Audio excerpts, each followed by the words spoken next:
Voy a invitarles ahora a que tenga su Biblia con usted. Vamos a meditar en la palabra del Señor y quiero que por favor la tengan abierta en Mateo capítulo 18. Si usted ve una persona que no tiene una Biblia, por favor acérquese a ella para que nadie quede sin leer la palabra del Señor. Mateo capítulo 18, y vamos a leer un solo verso y también otros versículos de la Biblia. Mientras que usted lo busca, Mateo capítulo 18, yo quiero decirles lo siguiente: la mayor seguridad que tenemos como hijos de Dios, escuche, la mayor seguridad que usted y yo tenemos como hijos de Dios es que no estamos solos. ¿Alguien puede decir un amén? Mira, yo no sé qué circunstancias estás pasando. De repente has llegado aquí con una angustia, una crisis, o sientes que estás solo, o sientes que no puedes transitar este valle por el que te ha tocado transitar. Quiero decirte algo: si tú eres un creyente, seguidor de Jesucristo, discípulo del Señor, jamás estarás solo, jamás estarás sola. El Señor, desde el Génesis hasta el Apocalipsis, nos recuerda que el Señor habita en medio de su pueblo. ¿Y sabes qué promesa nos dio Jesús? Él dijo en Mateo 28:20: yo estoy con vosotros todos los días hasta el fin del mundo. Amén. Así que la presencia de Dios no solo es un concepto, es una realidad que nos sostiene, nos guía, nos fortalece, nos da paz, cualquiera sea las circunstancias por las que tengamos que transitar. Recuerde siempre, a Dios nada le sorprende. A Dios nada le sorprende. Y siempre yo repito esto: si Dios no está preocupado, yo tampoco tengo que estar preocupado. Amén. Si Dios no está preocupado, yo tampoco tengo que estar preocupado. Yo estoy en las manos de Dios. Y usted está en las manos de Dios. Esta iglesia está en las manos de Dios. Y estamos en las manos más seguras posibles. Si no está en Cristo, si usted no se ha arrepentido y ha puesto su fe en Jesús, corra la gracia, corra a Jesucristo. Es lo más seguro que usted puede tener en la vida. Así que hoy continuamos con la serie que empezamos hace 3 domingos atrás, Sacado de Contexto. ¿De qué se trata esta serie de verano? Estamos hablando de versos bíblicos que han sido más mal usados. Hay varios, yo solamente cogí algunos, pero nos ayuda a entender que la Biblia tenemos que leerla bien dentro de su contexto, no simplemente usar pasajes para tratar que ellos digan lo que realmente no dicen. Y en esta ocasión nos ha tocado estudiar un pasaje muy conocido que seguramente usted y yo lo hemos mencionado, que está en el versículo 20. Mateo capítulo 18, versículo 20. Si usted lo encontró, por favor dice amén. Todavía algunos no dicen amén. Yo espero. ¿Listo? ¿Lo tenemos? Diga amén. Listo, dice así: porque donde están, ¿cuántos? O 3 congregados en mi nombre. ¿En el nombre de quién? En el nombre de Jesús. Allí estoy yo. ¿Dónde? En medio de ellos. ¿Alguien puede decir un amén a esta palabra? Oremos. Gracias, Señor, por tu bendita palabra. Gracias porque estas son palabras de Jesús para nosotros, tan relevantes para nuestros tiempos. Usa este vaso de barro para la gloria y la honra de tu nombre en Cristo Jesús. Amén. Sabemos que Dios es espíritu y que Él es invisible, ¿sí o no? Pero eso no significa que no sea real. Él es real. Usted no puede ver el aire que respira, pero es real. Ahí está. La brisa que sentimos es real. No la veo, pero ahí está. Y ese Dios en todo su ser está presente en todas partes dentro de su creación, aunque es plenamente distinto de ella, porque Él la ha creado. Él es el creador. Él no está limitado por el espacio ni por el tiempo. Está en todas partes y en todo momento. Así lo interpretó David en el Salmo 139, un pasaje muy conocido que dice así. Salmo 139, versículos 7 al 10. Si quiere, separe Mateo, ponga algo ahí en su Biblia y vaya conmigo al Salmo 139. Vamos a usar varios pasajes de la Biblia. Pero en el Salmo 139 dice una gran verdad. Dice así: ¿a dónde me iré de tu espíritu? ¿Y a dónde huiré de tu presencia? Si subiere a los cielos, ahí estás tú. Y si en el Seol hiciere mi estrado, he aquí, ahí tú estás. Si tomare las alas del alba y habitare en el extremo del mar, Aún allí me guiará tu mano y me asirá tu diestra. Hermano, David creía profundamente que Dios estaba en todas partes, todo el tiempo. Él no podía escapar de su presencia. Hay personas que piensan que puede escapar de Dios. No puede, nadie puede escapar de Dios. Pero para nosotros los creyentes, los cristianos, los discípulos de Jesucristo, este es un gran estímulo, porque jamás estaremos solos. Hebreos 13:5b dice: no te dejaré, no te desampararé. Aunque tu padre, tu madre, dice la palabra, te deje con todo, Él estará con nosotros. ¿Cuántos lo creen?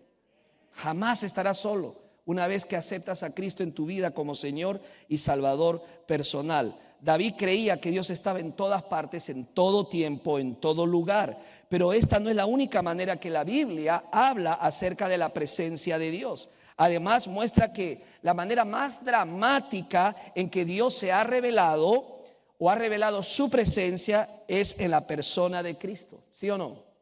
Es en la persona de Jesucristo. La Biblia dice y nos habla del milagro conocido como la encarnación, que Él se encarnó. Dios entró en la historia humana y asumió esa carne humana para redimir a quienes creen en su vida, en su muerte y en su resurrección de entre los muertos. Ese es el evangelio.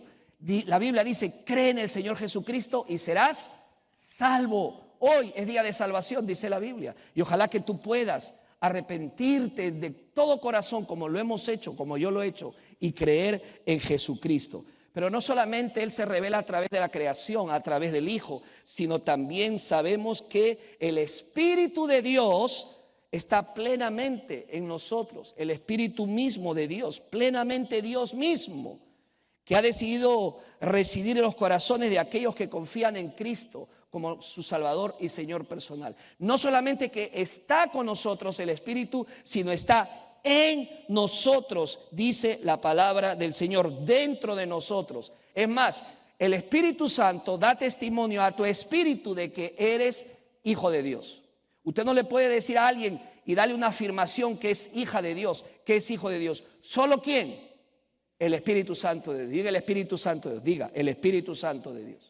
Esto es muy importante, hermano, que usted lo recuerde y lo entiende. Nosotros no somos quien para darle seguridad de salvación a nadie, solamente el Espíritu Santo de Dios. Así que es justo decir que Dios se manifiesta y manifiesta su presencia de maneras tangibles, reconocibles, discernibles.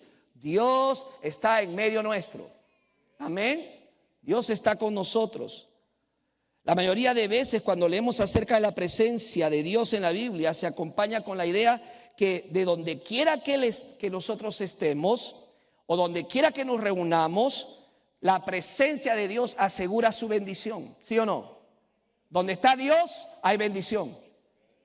Trae a Dios a tu casa, trae a Dios a tu matrimonio, trae a Dios a tu vida, porque donde está Dios hay bendición. Hay bendición. Vivamos cada día conscientes de que Dios está presente en todo momento y en todo lugar. Tú y yo no vamos a poder escondernos de Dios. Siempre estará presente, siempre está presente. Ahora, todo esto nos lleva a un versículo que a menudo recitamos en nuestros círculos.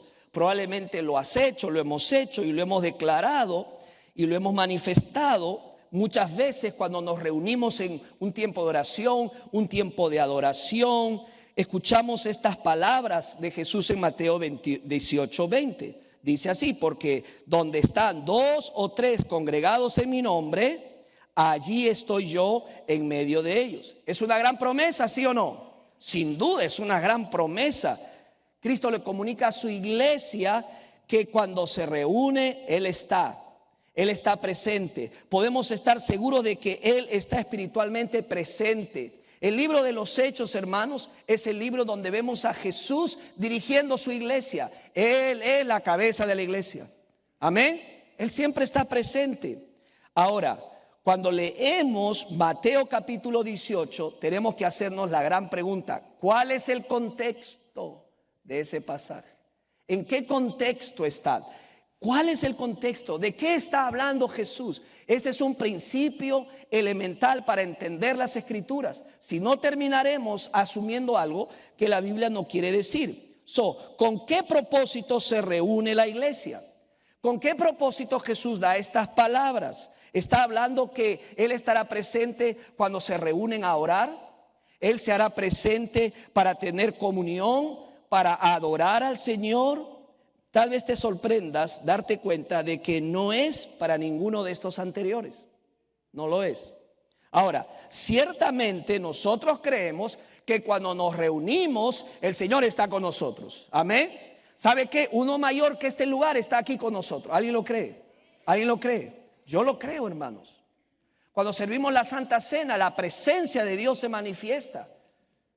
Claro que sí. Cuando oramos, cuando cantamos. El hermano Alejandro contó una experiencia hermosa. Yo estuve ahí, yo fui testigo.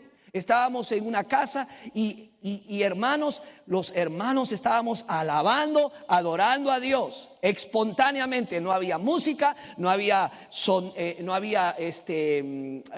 diríamos luces, no había humo, no había nada, pero estaba Cristo ahí, la presencia del Señor, alabando al Señor. Y viera que se sentía la presencia del Señor ahí. No le voy a decir cómo, pero uno en el espíritu lo siente, que está el Señor en medio nuestro. Claro que sabemos que el Señor nos acompaña cuando evangelizamos, cuando salimos. El Señor está con nosotros. Él lo prometió. Él dijo que estaría con su iglesia aún hasta el fin del mundo. Claro que está con nosotros cuando hacemos un viaje misionero y vamos a alcanzar a las naciones. Claro que está con nosotros. En general tenemos toda razón para creer que Él está con nosotros en un sentido individual o también en un sentido comunitario. Pero el pasaje de Mateo 18 tiene un matiz específico. Y aquí viene el detalle, como dijo ¿quién? Cantinflas, ¿verdad? Aquí viene el detalle. No sé cómo está traduciendo la hermana lo que estoy diciendo, pero que Dios te dé sabiduría. ¿Por qué, hermanos? Porque la palabra de Dios en Mateo 18, Jesús está instruyendo a sus discípulos sobre cómo ellos y todos los que le siguen deben manejar situaciones de pecado interpersonal y conflicto. Mire, si es verdad, y tenemos que decirlo, donde dos o más están reunidos, ahí habrá conflicto, ¿sí o no? Es inevitable, van a haber conflictos, van a haber desavenencias. Podremos pecar y hacer algo que ofenda a la persona. Porque cuando hay personas que están integradas juntas, son mundos diferentes, son personas distintas, culturas diferentes, y es lo normal. No nos debemos sorprender de los conflictos, no debemos extrañarlos. Mire, todos citamos la iglesia primitiva, ¿verdad? La iglesia de los Hechos. Y fíjese que ellos tenían grandes conflictos. Ese no es el detalle. Hay conflictos. En la manera como los resolvemos, ahí es donde hace la diferencia de una iglesia madura. Jesús dio claramente sus instrucciones sobre esto. Y luego de que Él inmediatamente habla sobre la parábola, sobre la historia, sobre la oveja perdida, enfatiza restaurar a alguien que se ha desviado y precede la parábola del siervo malvado al versículo que hemos leído. O sea, en otras palabras, el Señor está hablando en el contexto de esta parábola de la oveja perdida que se extravía, se va, se pierde del grupo, pero también está hablando de ese siervo malvado que no está dispuesto a extender la gracia y el perdón que él ha recibido por la deuda pendiente. Por lo tanto, los temas que están presentes en este pasaje, en este contexto, ¿qué es? Perdón, restauración, reconciliación con un hermano o con una hermana que haya pecado contra ti o que se haya desviado. Jesús enumera varios pasos prácticos y esto, hermanos, es sumamente importante para la iglesia, para la dinámica de la iglesia y para la disciplina de la iglesia, que tiene como propósito reconciliar y restaurar una relación rota. No podemos pasar por alto los pecados, no podemos pasar por alto las desavenencias o los conflictos interpersonales. Tenemos que atenderlos, tenemos que enfrentarlos. Y luego le va a decir qué seguridad tenemos de hacerlo. Pero Jesús enumera varios pasos prácticos que deben tomarse para la reconciliación y restauración. ¿Cuál es el primero? Mira conmigo el versículo 15. Yo tengo en esta versión, usted la tiene en la suya. En la Nueva Versión Internacional lo dice de esta manera: si tu hermano peca contra ti, ve y repréndelo estando tú y él, ¿qué dice? ¿Qué dice? Solos. Si te escucha, has ganado a tu hermano. El primer paso es privado. Es entre las dos personas. Diga privado. Es entre las dos personas. En esencia, Jesús está enseñando que el pecado interpersonal y el conflicto no debe ser ignorado, pasado por alto. Porque los cristianos en general deben comprometerse a mantener relaciones sanas, íntegras y plenamente reconciliadas.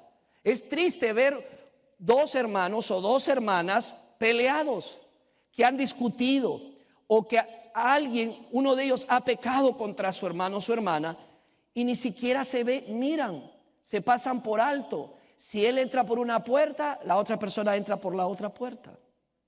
No puede ser eso, ¿verdad? Tenemos que abordar la situación, no podemos pasarla por alto. Jesús lo sabía y él toca este tema y nos habla de la importancia de la resolución de ese conflicto de manera privada y que se reconcilien. Hermano, para eso vino Jesús. ¿Para qué vino Jesús? Para reconciliarnos con su Padre, amén. Pero también para reconciliarnos entre nosotros, para que haya paz en medio del conflicto, en medio del pecado. Como siempre decimos, los cristianos, a diferencia de la gente del mundo, tenemos recursos suficientes para caminar en victoria y reconciliarnos. Tenemos el Espíritu Santo, tenemos su palabra, la oración. Así que debemos guardar y proteger nuestras relaciones del pecado, especialmente esas relaciones entre creyentes. Dice la palabra, dice Jesús, estando tú y él solos. Hermanos, y lamentablemente en muchas iglesias esto no se cumple. Cuando alguien tiene un conflicto con otra persona, va a contárselo a 10 personas y encima lo postea en Facebook, pero no habla con la persona implicada. Eso no debe ser, porque la persona que va a contar ese problema a otras va con amargura en su corazón. Escúcheme, y si hay un pecado más contagioso que todos, es la amargura. La amargura es un pecado tan contagioso que termina amargando a todas las personas a las cuales vas y le cuentas. Y ya entonces todos tienen una idea, un concepto distinto de esa persona. ¿Por qué lo hizo? Porque no estaba cumpliendo como el Señor Jesús dice que resolvamos los conflictos. Jesús no dijo, cuando alguien peca contra ti, públicalo en Instagram. No dijo, ¿verdad? Sino dice, ve y habla con él a solas, dice la palabra del Señor. Porque hacerlo de otra forma, ir a otras personas, coger ese teléfono y aún tratar de ponerlo de una manera espiritual. Hermana, yo te voy a contar esto para que ores. Solo te lo digo para que ores. Tú sabes, si no, no te lo cuento. No funciona así. La persona de la cual vas a hablar no está presente. Nadie tiene el derecho a hablar de otra persona si es que esta no está presente. Y Jesús lo sabía. Y él dice que se hablen en privado y que no se ventilen los problemas en público. Hermanos, sigamos el orden bíblico con humildad y amor. Algunas traducciones de la Biblia omiten las palabras contra ti, de modo que el texto simplemente dice, si tu hermano peca, ve y muéstrale su falta. Esto se debe a que algunos manuscritos antiguos no incluían la palabra contra ti en el texto, pero de cualquier manera, ya sea que el pecado sea cometido contra ti o no, sigue siendo necesario que los cristianos aborden el tema del pecado en la iglesia. Pues incluso Pablo lo dice en Gálatas 6:1. Hermanos, si alguien es sorprendido en pecado, ustedes que son espirituales deben restaurarlo con mansedumbre. Así que el Señor apela a una discusión en privado. Y es necesario pasar por ese túnel de la reconciliación. Da temor, sí. Es algo que no queremos, lo entiendo. Pero después que tú pasas ese túnel de la reconciliación, al final déjeme decirle, lo vale por la paz y Dios es glorificado. Cuando dos personas se reconcilian, Dios es glorificado, el Espíritu Santo triunfa y el enemigo se queda con las ganas porque no pudo destruir esa relación. Hermanos, en medio nuestro está Jesucristo y tenemos que hacer todo lo posible para honrar a Jesucristo. ¿Y cuál es nuestro objetivo? El perdón y la reconciliación. Además, si se aclara, se perdona y se resuelve a este nivel, es poco probable que se convierta este asunto en algo público. Evita la murmuración o se hable de manera malsana entre todos. Es innecesario. Ya la murmuración y el chisme quedan a un lado, porque se quedó ¿en qué? En privado. Fíjate que hermana, que esto, que el otro. Y fíjate, y entonces empieza la murmuración y el chisme. ¿Y tú sabes lo que usa el diablo en las iglesias? El chisme. La murmuración, para destruirla y para crear conflictos y problemas. ¿Tienes algo contra alguien? Ve a esa persona. Ve en un momento oportuno, en un lugar oportuno. Usa las palabras oportunas, pero hazlo, toma tiempo. Piensa en la reconciliación de esa persona. Y la palabra del Señor dice claramente, el Señor Jesús: has ganado a tu hermano, has ganado a tu hermana. Gloria a Dios. Pero sin embargo, esto no siempre es posible. A veces esto no funciona. A veces la persona no reconoce su pecado, la persona no actúa de manera correcta y Jesús lo sabe. Y por eso Él nos da este segundo paso que está en el versículo 16. Dice: pero si no escucha, toma contigo a uno o dos más, para que todo asunto se resuelva mediante el testimonio de 2 o 3 testigos. Mira lo que está diciendo Jesús. ¿No resultó entre los dos? Trae a 2 o 3 personas contigo. ¿A quiénes? Trae a personas que quieran el bien de esa persona, que quieran su bien, que sean amigos, que sean personas que quieran ayudarlo, no sepultarlo. Al contrario. ¿Por qué es importante hacer esto y buscar a 1 o 2 más? Añade un nivel de seriedad a la necesidad de reconciliación. Además, los testigos pueden mirar las cosas de manera objetiva, tener una opinión mejor, más centrada, más correcta. Y además, hermanos, se hace necesario para resolver esa crisis y no se esparza y no continúe el problema. Jesús enseña claramente que el pecado no arrepentido es un asunto serio entre los cristianos. No podemos dejarlo allí, no podemos pasarlo por alto. Créame, tarde o temprano va a afectar incluso a toda la iglesia y al testimonio de la iglesia. Al testimonio de la iglesia. Por eso en 1 Corintios capítulo 5 versículo 6 Pablo dice: con rapidez, dice, no sea que un poco de levadura fermente toda la masa. ¿Escuchó? ¿Cuántos han hecho un pastel alguna vez y han usado levadura? Levante la mano. Levadura. ¿Saben que un poquito de levadura, qué va a hacer? Va a afectar todo. Un poco de levadura. Esto es lo que está diciendo la palabra del Señor. Actúa con rapidez. Córtenlo de raíz. Resuelvan eso ya. No lo dejen pasar. Así lo dice la palabra del Señor.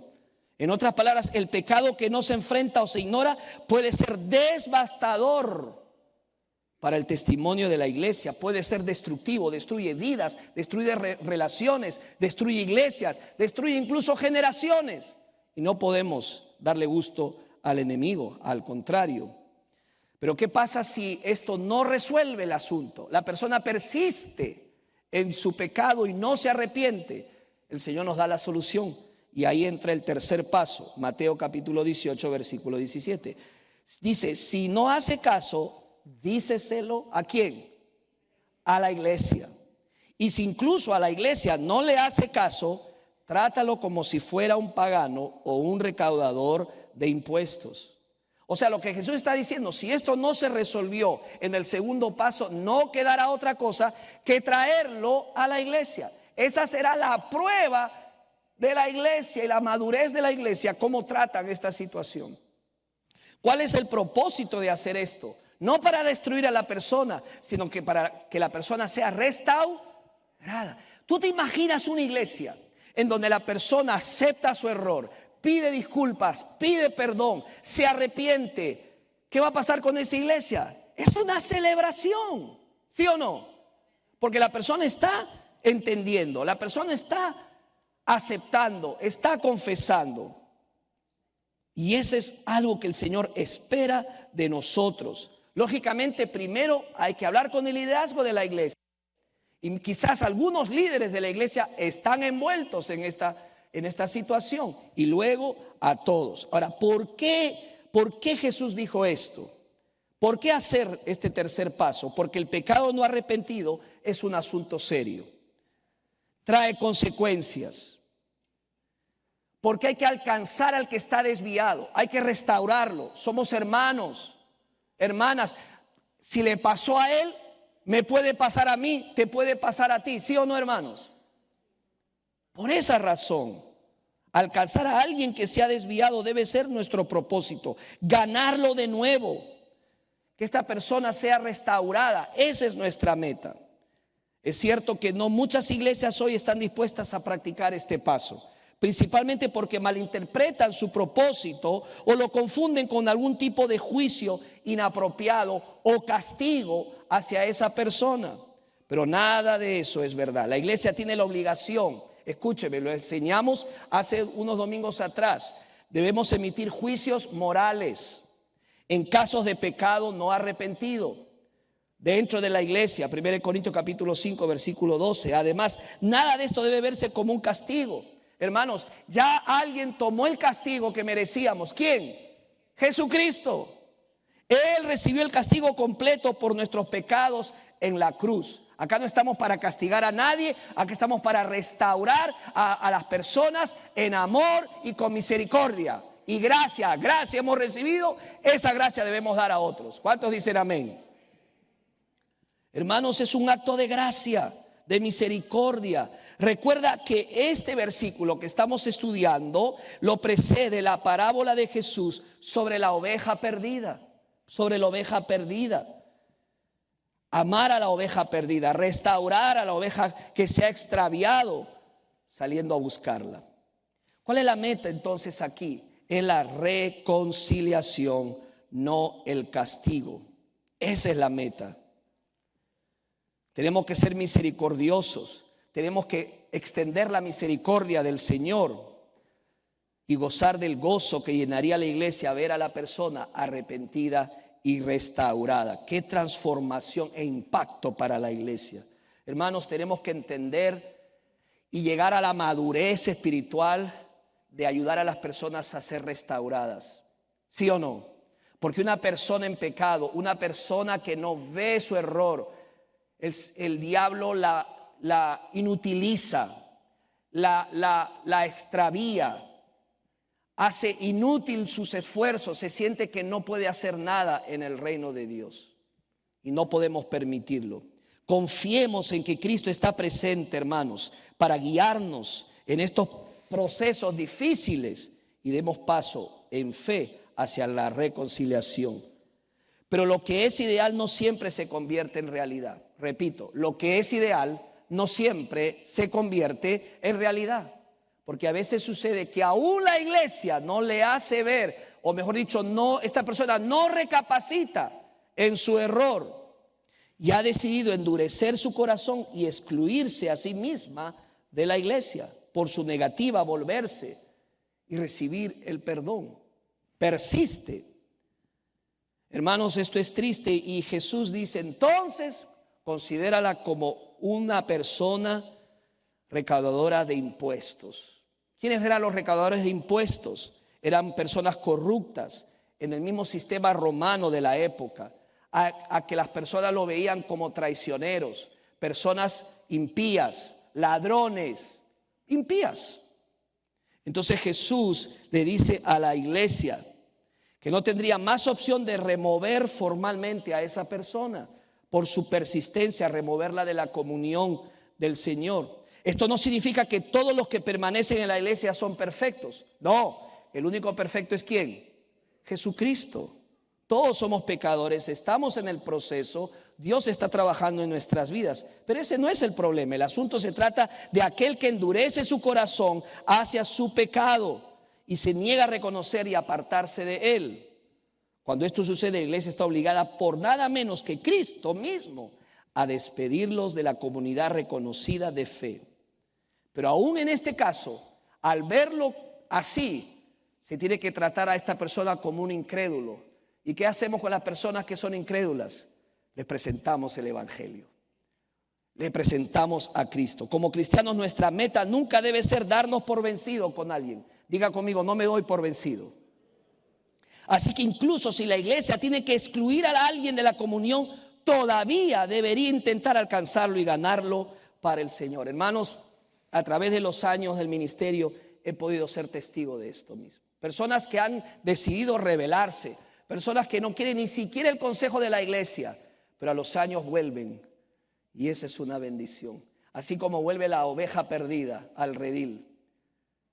La otra me llamó la atención, ¿cómo hizo el pastor de las ovejas para dejarlas e ir a buscar a la perdida? Dejó a las 99.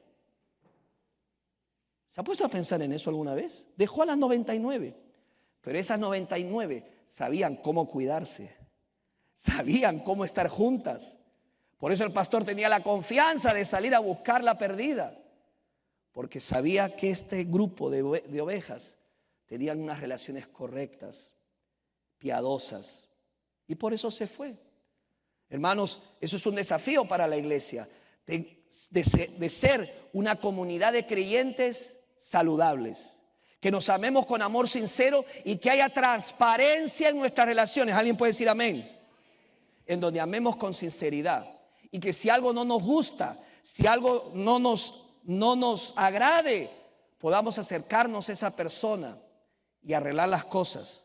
Decir, hermano, lo que usted dijo no me gustó, lo que usted dijo no me hizo sentir bien, quiero decírselo, quiero hablar con usted, vamos a conversar al respecto.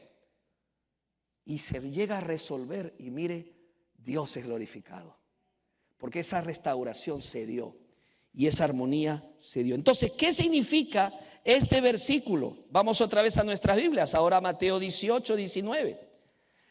Ahora vamos a entender qué significa este verso. Dice, también les digo que si dos de ustedes en la tierra se ponen de acuerdo sobre cualquier cosa que pidan, les será hecho por mi Padre que está en los cielos. Porque donde dos o tres se reúnen en mi nombre, ahí estoy yo en medio de ellos. Jesús está diciendo que siempre que la iglesia esté buscando y participando en el proceso de reconciliación con alguien que se ha negado a arrepentirse, puede estar seguros de que la bendición de Dios está con ellos en sus esfuerzos. En otras palabras, cuando nos ponemos de acuerdo, nos reunimos para resolver esa crisis, esa situación de falta de arrepentimiento, ese pecado, tenemos la seguridad de que estamos haciendo lo correcto y que Cristo mismo está allí con nosotros, presente espiritualmente en medio de ellos. Ahora está entendiéndolo. Dice que Él estará ¿dónde? En medio de ellos.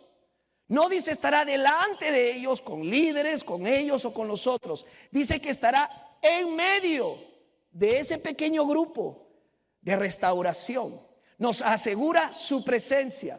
Oh, querida hermana, tú que quizás estás en conflicto con alguien, o tu hermano que estás con algún conflicto espiritual, con alguna situación no resuelta, matrimonios que están aquí, que no se hablan, que solamente vienen a la iglesia y se regresan, pero hay una crisis matrimonial. O tú que tienes un conflicto con tu hijo, con tu hija, o con algún hermano, o con algún líder, te tengo que dar una buena noticia. Cuando tomamos la iniciativa de buscar la reconciliación, el perdón, tenemos la seguridad que Cristo está en medio de nosotros, ayudándonos con su espíritu, guiándonos, y eso nos da una gran paz y una gran seguridad de hacer lo que tenemos que hacer. Cristo mismo está en medio de ellos. Toma nota que no dice que está enfrente, sino en medio. ¿Alguien puede decir un amén? Qué paz, qué seguridad, qué tranquilidad nos da. Así que hoy, cuando escuche Mateo 18:20, recuerde, no se trata simplemente de que dos o tres se reúnen para cantar, ahí está el Señor. O se reúnen para orar, ahí está el Señor. O hay una reunión de comunidad, de fraternidad, ahí está el Señor en medio de ellos. Este versículo está hablando que cuando se reúnen los hermanos para resolver un conflicto, para dar frente a un pecado y buscar la reconciliación, tiene la seguridad plena que Cristo está allí, avalándolo, apoyándolo, dirigiéndolo con su Espíritu Santo. Hermano, te pregunto, ¿de qué lado quieres estar? Si quieres estar del lado de Jesús, promueve la reconciliación, busca el perdón, busca la reconciliación en el nombre de Jesús. Pero cuando nos quedamos del lado del resentimiento, de la amargura, nos ponemos del lado del enemigo. Porque si hay alguien que busca dividirnos, es el diablo, el enemigo de nuestras almas. Él es experto en dividir la iglesia y sembrar semillas de amargura. Hermanos, concluyo. Mateo 18, versículo 20. Voy a hacer esta conclusión ya para terminar. Mateo 18, 15 al 20. Es realmente un pasaje difícil de aplicar. Déjeme decirle lo siguiente. Es muy usual y típico decir que el pastor lo resuelva, ¿verdad? Que el pastor bregue con eso. Yo no voy a hacer más nada. Tengamos cuidado, hermanos. Porque si tú tienes un conflicto con otra persona, la Biblia te demanda, Jesús ordena que vayas y hables con esa persona. Pastor, pero ¿qué pasa si no me acepta? Pastor, ¿qué pasa si me rechaza? La Biblia dice que demos el segundo paso y el tercero. Pero no podemos pasar por alto las crisis y los problemas y los pecados, porque eso al final nos va a afectar a todos y por sobre todo va a afectar la gloria de nuestro Dios. Tratar con asuntos de pecado puede ser difícil, duro, pero para aquellos que buscan ser fieles a Dios en abordarlo, pueden contar con la presencia única de Dios para bendecir esos esfuerzos. Entonces, donde hay dos o más o tres reunidos, congregados en su nombre, para resolver ese pecado, para restaurar a esa persona, pueden tener la confianza de que Jesús estará en medio de ellos. ¿Cuántos dicen amén? Su presencia estará con nosotros. Todos deberíamos estar deseosos de reunirnos como creyentes en la presencia del Señor, para adorarle, para orar, para tener comunión y experimentar su gracia. Y con ese fin seamos diligentes. De hecho, somos su pueblo. Y como enseña Mateo 18, también somos sus agentes de perdón y de reconciliación. Escúcheme, la Biblia lo llama a usted un agente de reconciliación. Busquemos la reconciliación y el perdón. Tenemos un llamado para cumplir. Tenemos que estar a la altura de ese llamado. Dice 2 Corintios capítulo 5, 18 al 20. Este es tu llamado. Escúchame, hermano, discípulo de Jesús. Este es tu llamado. Dice, y todo esto proviene de Dios, quien nos reconcilió consigo mismo a través de Cristo y nos dio el ministerio de la reconciliación. ¿Qué nos dio? El ministerio de la reconciliación. Esto quiere decir que en Cristo Dios estaba reconciliando al mundo consigo mismo, sin tomarles en cuenta sus pecados, y que a nosotros nos encargó el mensaje de la reconciliación. ¿Qué nos encargó? El mensaje de la reconciliación. Verso 20. Así que somos embajadores en nombre de Cristo. ¿Qué somos? ¿Qué somos? Embajadores en nombre de Cristo. Les rogamos, dice, y como si Dios les rogara a ustedes por medio de nosotros, en nombre de Cristo, les rogamos, reconcíliense con Dios. Tenemos que buscar la reconciliación dentro de la iglesia y llevar esa reconciliación a este mundo. Este es un llamado para creyentes que te caracterice y me caracterice. La reconciliación en nuestra vida, que llevemos la reconciliación fuera de estas cuatro paredes. La hermana estuvo orando por un grupo, un no alcanzado, que no están reconciliados con Dios. ¿Sabes por qué? Porque la Biblia es clara y dice, por nuestros pecados hemos sido separados de la gloria de Dios. Pero tú y yo tenemos un evangelio glorioso, que cuando es escuchado, cuando es anunciado, la gente lo escucha y muchas de esas personas vuelven a Dios, se reconcilian con Dios. Hermano, hermana, tú tienes un llamado. No podemos callar lo que sabemos. Las personas necesitan ser reconciliadas con Dios. Tu esposo necesita ser reconciliado con Dios. Tu hijo necesita ser reconciliado con Dios. Tus vecinos necesitan ser reconciliados con Dios. Tu compañero de trabajo necesita la reconciliación. ¿Quién? Sino nosotros, donde Dios nos ha plantado en ese barrio, en ese trabajo, en ese círculo de amigos, para poder llevarles el plan de salvación. ¿Sí o no? Amén. Pero también, amigo que estás aquí o escuchándome, tengo buenas noticias. Es posible reconciliarse con Dios. La Biblia nos dice claramente que por medio de Cristo podemos reconciliarnos con Dios. ¿Por qué por Cristo? Porque Él vino para reconciliarnos con su Padre. Y lo hizo ofreciendo su vida en la cruz del Calvario. La Biblia dice que Él tuvo una vida perfecta por nosotros y una muerte perfecta ejecutada en la cruz por nosotros. Pero que al tercer día, después de ser enterrado, porque murió, al tercer día resucitó. Y Él está aquí. ¿Cuántos lo creen? Y Él quiere estar en tu vida. Si tú hoy decides reconciliarte con Dios, es posible por medio de Jesucristo. Pastor, yo quiero reconciliarme. Yo soy como esa oveja perdida. Vuelve a casa. Vuelve al redil. El Padre espera por ti. Simplemente arrepiéntete de todo corazón. Y dile de corazón: me arrepiento de todos mis pecados. Y ten fe. Cree en Jesucristo como Señor y Salvador personal. Quizás hay alguien aquí que ha conocido a Jesús en su país, pero que se ha apartado de Dios. Tú eres aquella oveja extraviada. Pero tengo una buena noticia. El Padre espera por ti. ¿Y sabes por qué espera el Padre por ti? Porque tú sabes el camino de regreso a casa. Tú lo conoces. Ven a Cristo, ven a Dios. Reconcíliate con el Señor. Vuelve a empezar. El amor de Dios no ha cambiado. Él te ama como no te lo imaginas. Es más, tú estás aquí porque Dios te ama. ¿Alguien puede decir un amén? Y no es casualidad que alguien te invitó a este culto. Fue por ti, porque Él quiere que vuelvas a la casa del Padre. Él te espera con los brazos abiertos.